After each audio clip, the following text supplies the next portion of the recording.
Good morning. Let us move to the next chapter, complex variables and calculus of complex variables. It is very big chapter. It may not be possible for us to go for more and more problems because of the limited time we are available with us. I am doubtful that we may not complete the whole syllabus in time because their examinations are commencing from 10th April and I am engaged in the cluster examination work. I wanted to complete anyhow at least one more chapter so that you will have more and more part completed for this step. So let me move to the next chapter, complex variables and calculus of complex variables.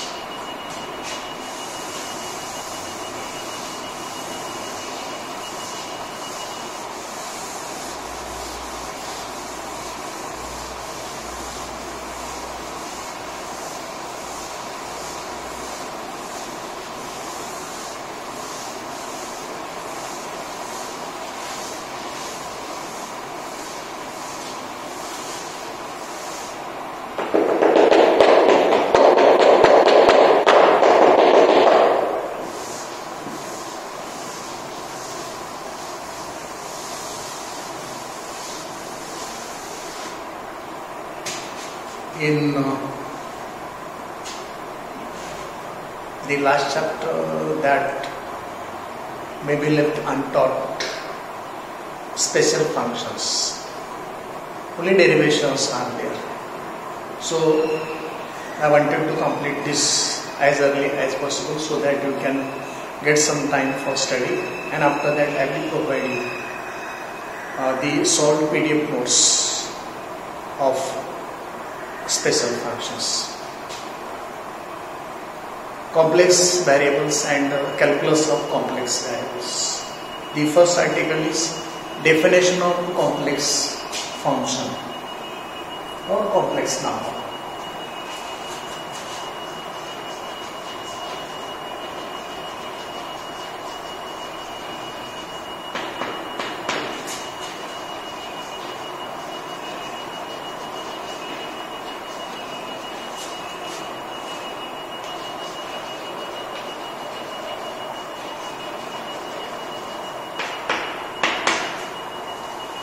Definition of complex function, complex variable or complex number. You did definition of complex numbers and complex variables in BSc first year. Let me repeat these things. An ordered pair of real variables or real numbers. An ordered pair of real variables or real numbers such as x, y or x plus iy. An ordered pair of real variables or real numbers such as x, y or x plus iy is known as a complex function or a complex variable or a complex number. Consider this as a complex function. X and y are variables. You may consider this as complex variable. If you select particular values for x and y, it will be a complex number. In this complex function, in this complex variable, x is known as real part of the complex function. Y is known as the imaginary part of the complex function. X is known as real part of the complex function. Y is known as imaginary part of the complex function. And real part is defined as x is equal to Rz or R of Z or Re of Z. X, which is real part of this complex function, may be represented as Rz or R of Z or Re of Z, where this Z is Z is equal to x plus I bar. Z is known as complex function or complex variable. Z is equal to x plus I bar. X is R of Z, meaning that if Z is the complex function, x is a real part of Z, real part of Z, real part of Z. Y is defined as I/Z or I of Z or Im of Z, meaning that Y is imaginary part of complex function Z, imaginary part of complex function Z, imaginary part of complex function Z. X is real part of the complex function. Y is imaginary part of the complex function, and these are represented this way. Let us suppose that we have two complex numbers, one Z, other Z prime. Z is given as x plus I/y. Z prime is given as x prime plus I y prime. For these two given complex numbers, we can have Z is equal to Z prime if and only if x prime is equal to s and y prime is equal to 1. If we have two complex numbers, Z given as x plus iy, Z prime given as x prime plus iy prime, then these two complex numbers will be equal to each other. Z will be equal to Z prime or Z prime will be equal to Z if and only if x prime is equal to x and y prime is equal to y. If this is not true, then Z will not be equal to Z prime. Z prime will not be equal to Z. This thing is to be remembered when we are dealing with two complex numbers. When we are talking about complex numbers, we may come across the word modulus of a complex number.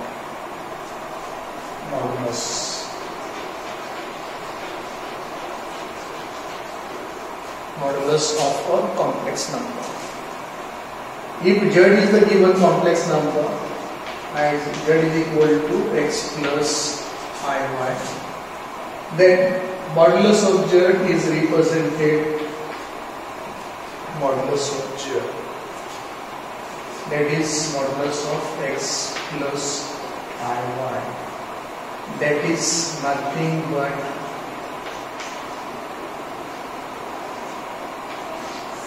square root of x square plus y square, square root of x square plus y square.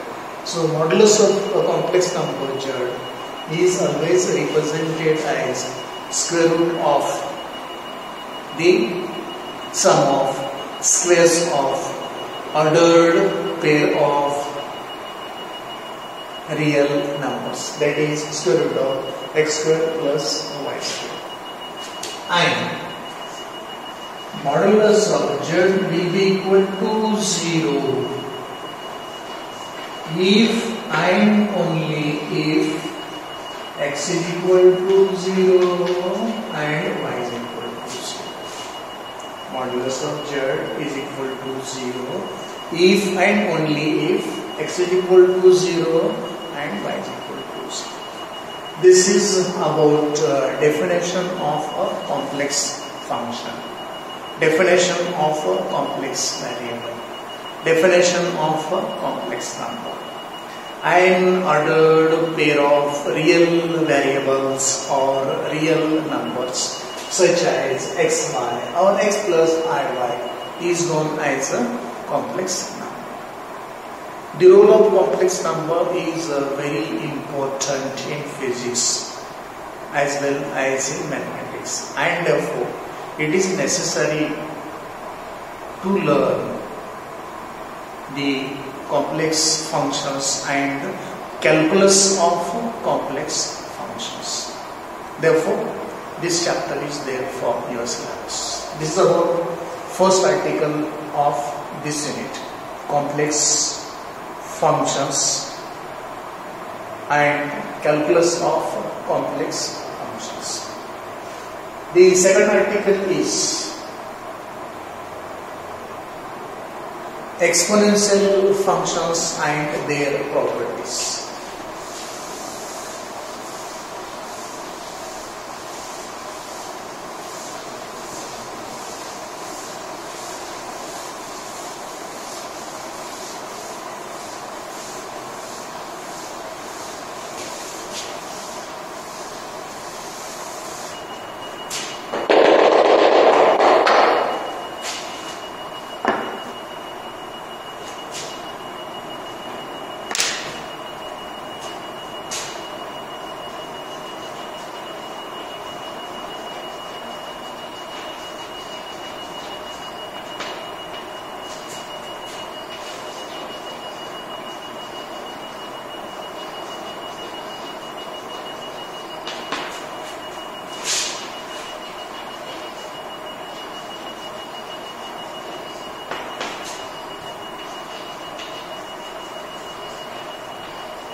Exponential functions and their properties. Functions of the type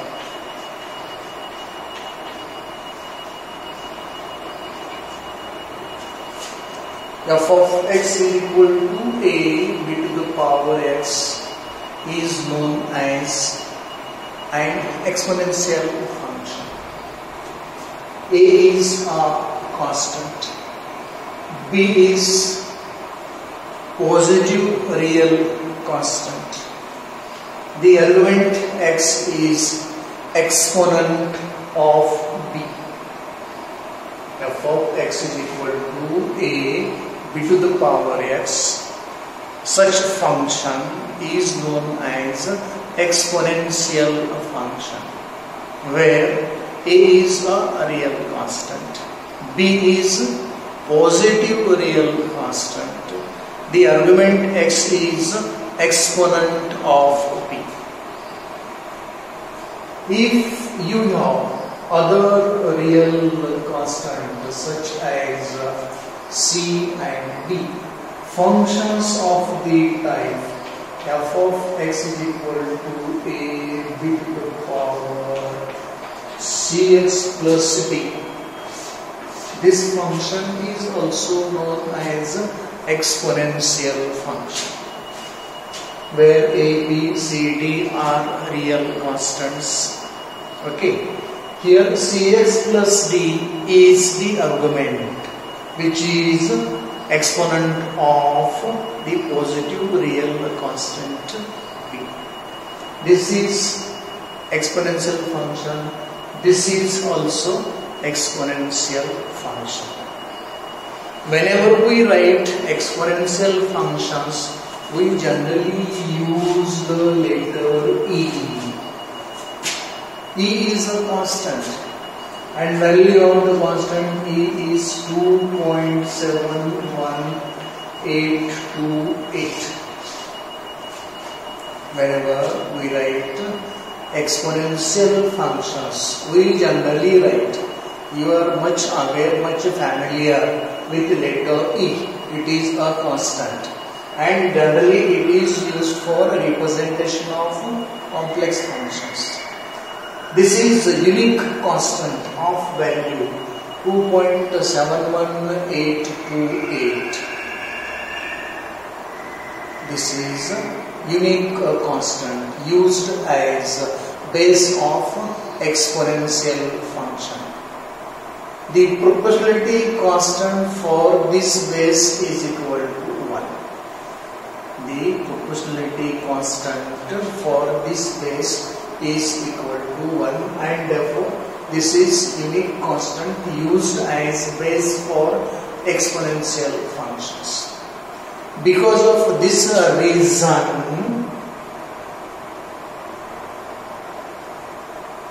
the differentiation of exponential function is the function itself.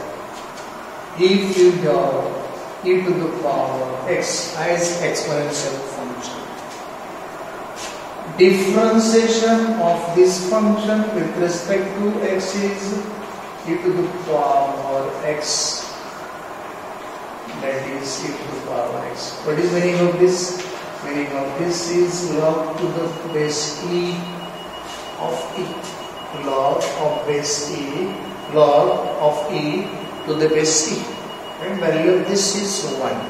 And therefore d by dx of e to the power x is ex. That is differentiation of exponential function is the function itself. Such functions are known as exponential functions. After having known the exponential functions, let us write properties of exponential functions. The properties of exponential functions are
Properties of exponential functions. I have written 10 important properties of exponential functions.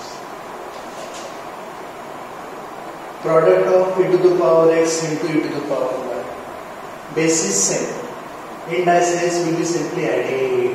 So it will be e to the power x plus y. Quotient, division of e to the power x, e to the power y. Base is same. So there will be simply difference of these two in the indices. That is e to the power x minus y. Subtraction of the index in the numerator and the index in the denominator. That is e to the power x minus y. E to the power x whole to the power y. And the index rule is e to the power x into y. Differentiation of e to the power x with respect to x is simply e to the power x. Differentiation of e to the power ax with respect to x is a times e to the power x.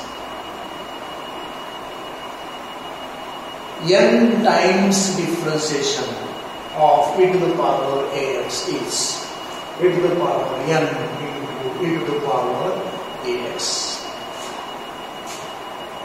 Peak root of e to the power x is e to the power x divided by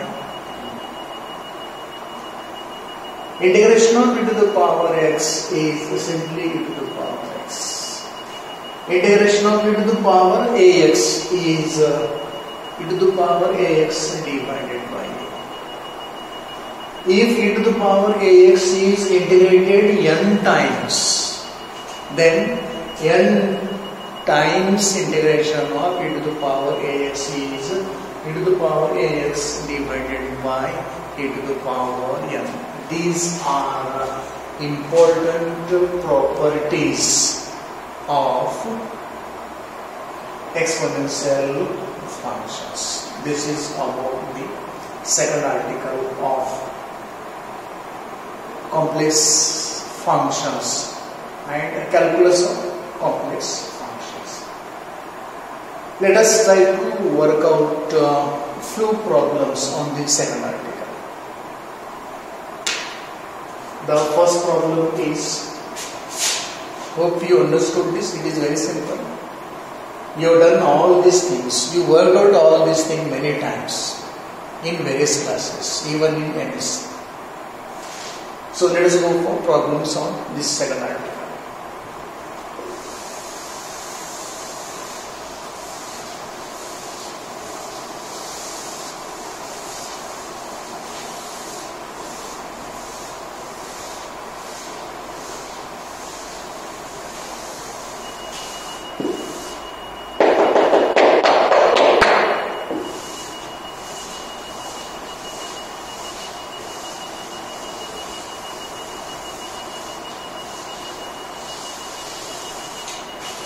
The first problem is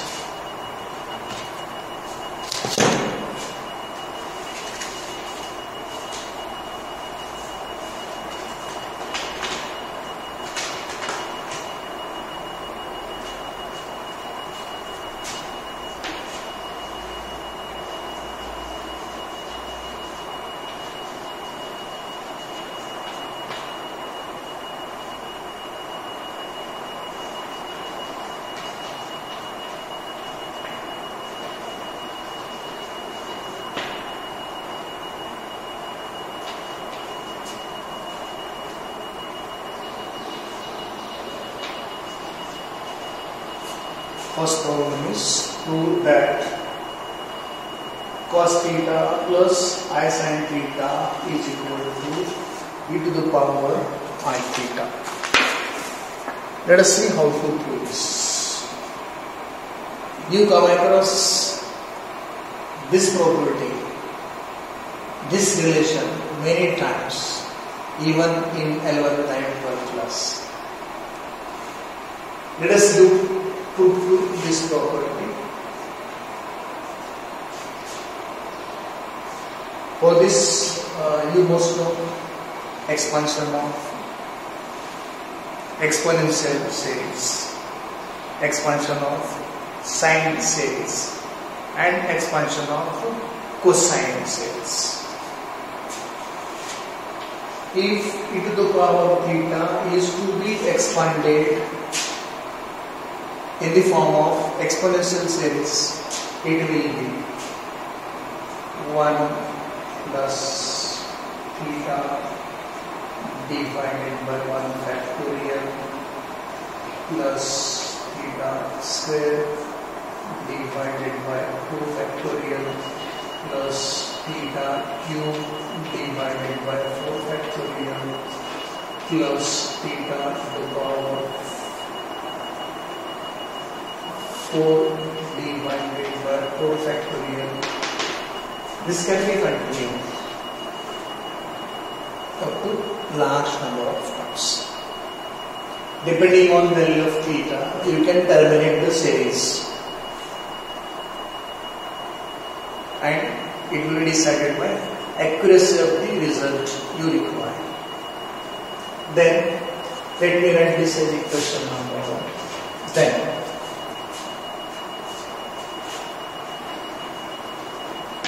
sine theta. Sine theta can be expanded in the form of sine series. Sine series is the odd series, and it can be represented as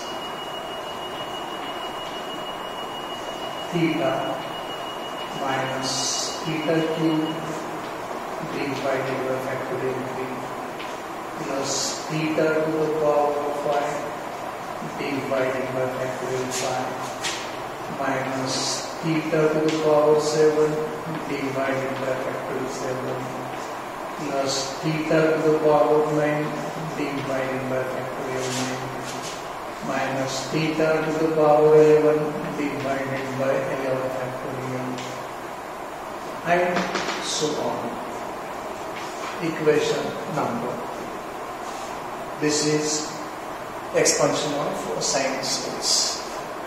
Then let us write expansion of cos series. 1 minus theta square divided by factorial 2 plus theta to the power 4 divided by factorial 4 minus theta to the power 6 divided by factorial 6 plus theta to the power 8 divided by factorial 8 minus theta to the power 10 divided by factorial 10 plus so on. Equation number 3. We have expanded e theta in the form of exponential series, sin theta as odd series, cos theta as even series. Sine series is odd series. Sine series is series of odd terms. Cos series is a series of even terms. Okay. What we are asked in the problem, we are asked to prove cos theta plus I sin theta is equal to e to the power I theta. Okay, then let us use equations 2 and 3 from equations 2 and 3. We can write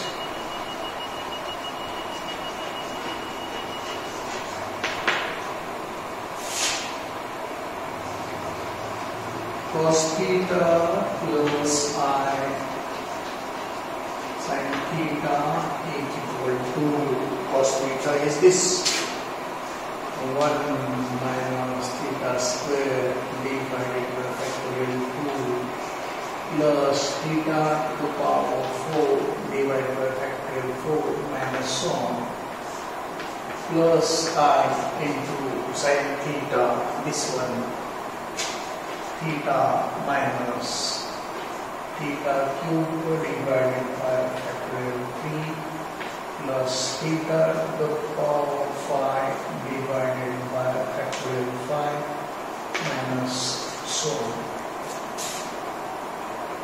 This is for the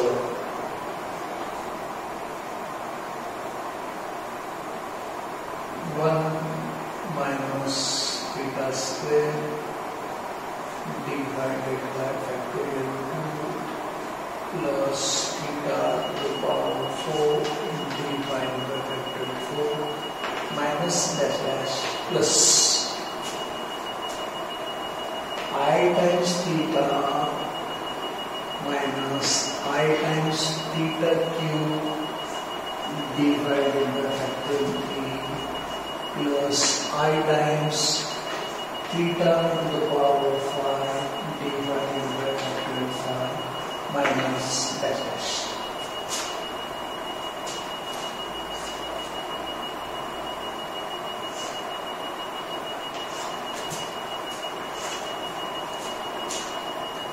Now let us remove the brackets.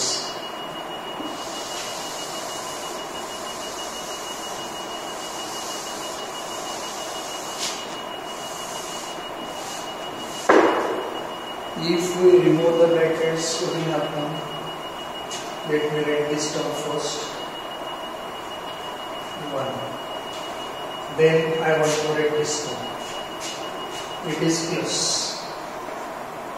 I theta. Nothing is there below this. I can write 1 factorial. 1 factorial is 1. Then after I theta, let me go to this term. This term can be written as plus I theta square divided by 2 factorial. It is only theta square divided by 2 factorial. I have written this as I theta whole square divided by 2 factorial. What is the value of I? Square root of minus 1.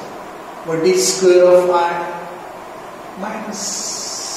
Instead of this minus, I have written plus 2. If I take this I outside with square, it will become minus, minus plus minus.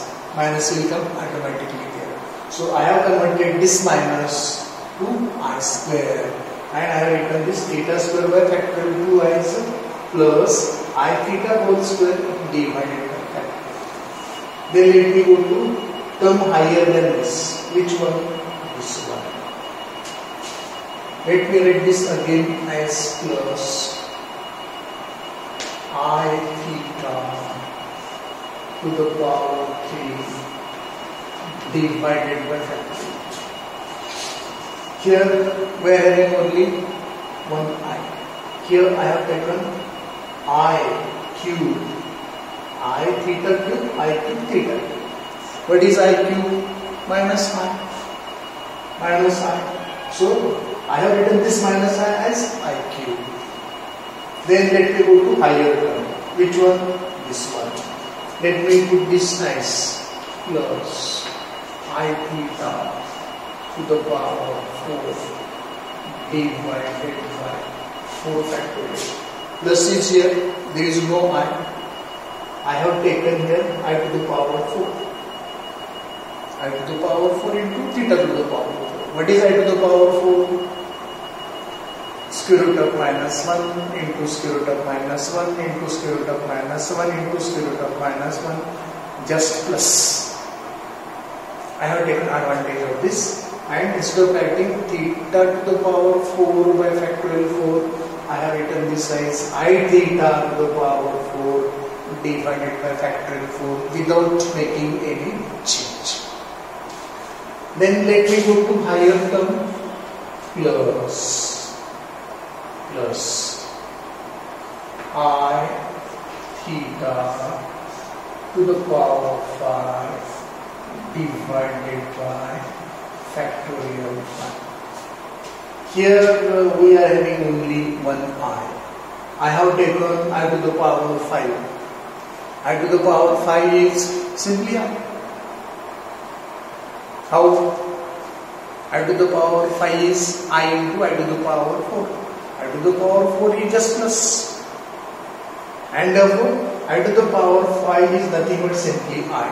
And therefore, I can write I theta to the power 5 divided by 5 factorial as I theta whole to the power of I divided by factor I. And I may continue this way. I can use this manipulation for all the terms.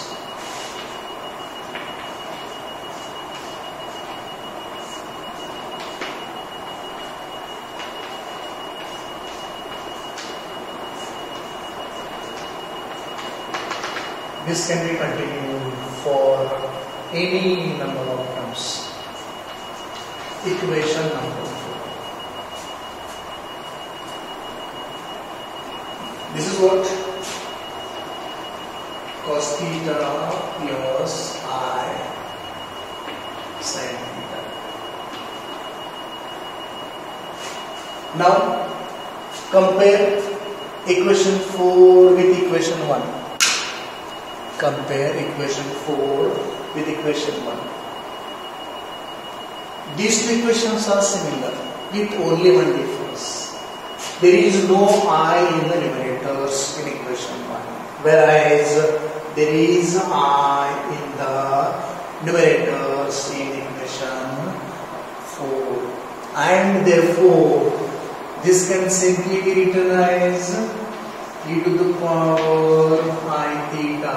This is only e to the power theta, so I is not there in any numerator. I is there in every numerator.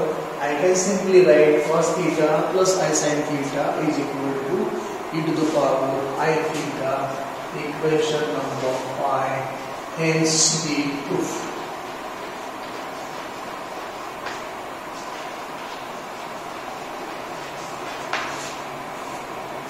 That is cos theta plus I sin theta is equal to e to the power I theta is put. Proof you got it. You do this problem at home. Cos theta minus I sin theta is equal to e to the power minus I theta. You take this as assignment and prove cos theta minus I sin theta is equal to e to the power minus I theta. Okay. Two problems. Then let me go for one more. And what is that? You are asked to prove.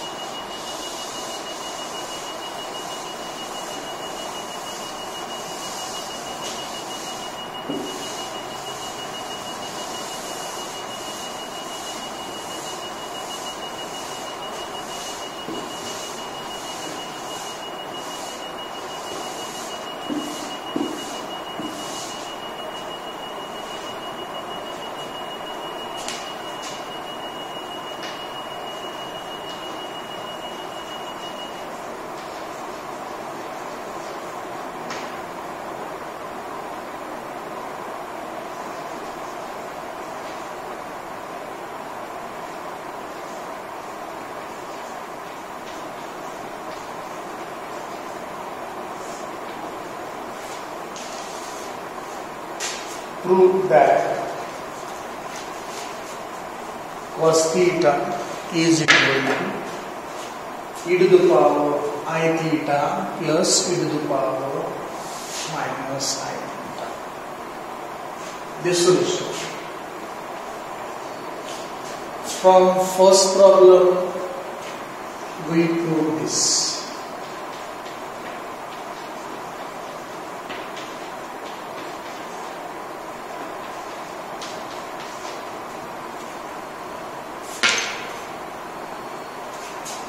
From second problem we prove this.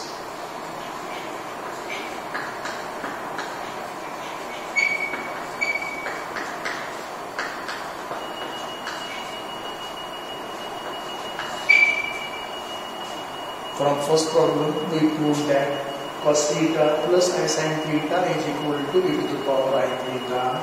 And from second problem we proved that cos theta minus I sin theta is equal to e to the power minus I theta. equation 1, equation 2. Add equations 1 and 2.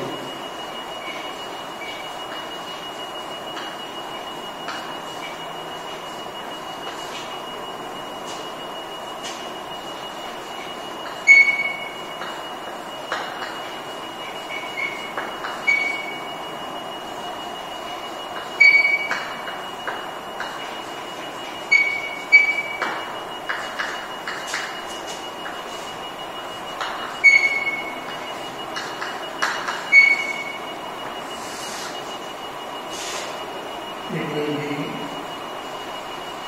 2 cos theta.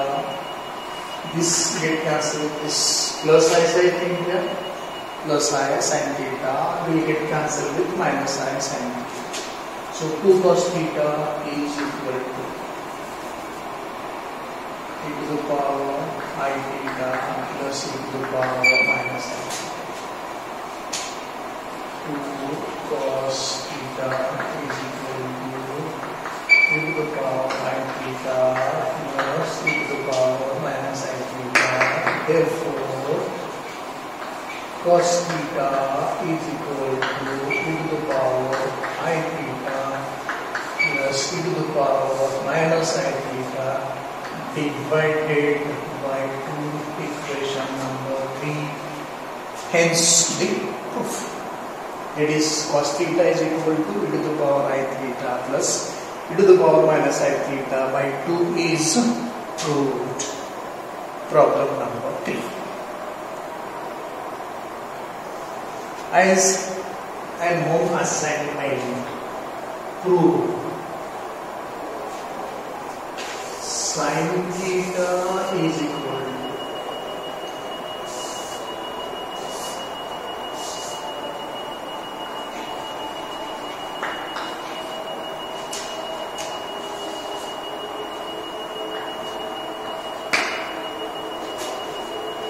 do it at home. Prove that sin theta is equal to e to the power I theta minus e to the power minus I theta divided by 2pi. So this is about the second article, exponential functions and their properties, and few problems on that article. Hope you got all these things. Please do the 2 problems which are given as assignment.